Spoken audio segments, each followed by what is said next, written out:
Hello friends, how are you? I'm Srinik Bhatia.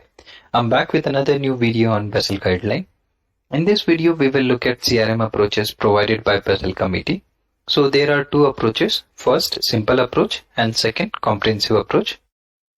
First, simple approach is not available for bank using IRB approach. So bank using IRB approach can only use comprehensive approach. Second, bank may operate under either approaches in the banking book. However, bank can only use comprehensive approach in trading book. Third, in the simple approach, the risk weighting of the collateral instrument which are fully collateralized or partially collateralizing the exposure is substituted for the risk weighting of the counterparty for the collateralized portion, and this is generally subject to the floor of 20%.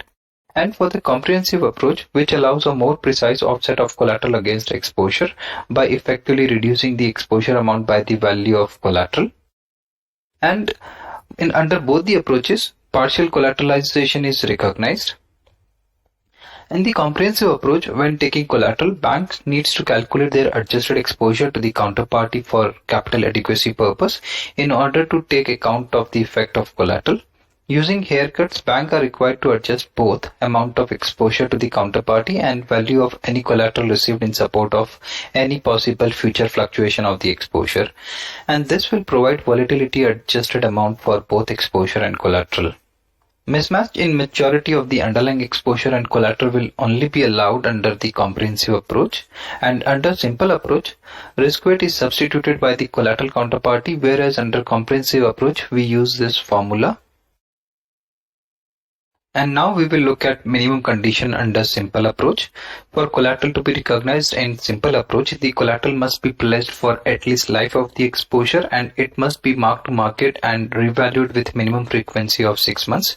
And those portion of claim which are collateralized by the market value of the recognized collateral will receive the risk weight applicable to the collateral instrument.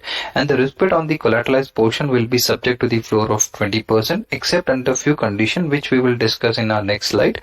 And the remainder of the claim should be assigned to the risk weight appropriate to the counterparty. And now we will look at exception where 20% floor is not required. So first, where the transaction are with the core market participant which fulfills 0% haircut condition, then we can apply risk weight of 0%. And if the counterparty to the transaction is not a core market participant, then the transaction should receive a risk weight of 10%.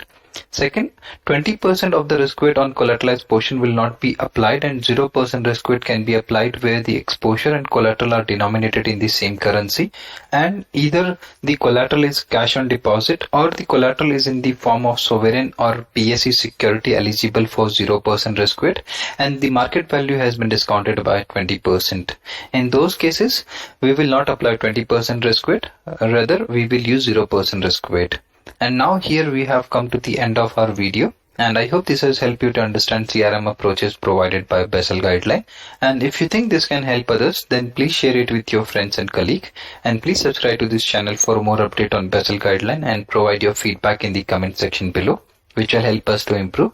Thanks for watching, and God bless you all.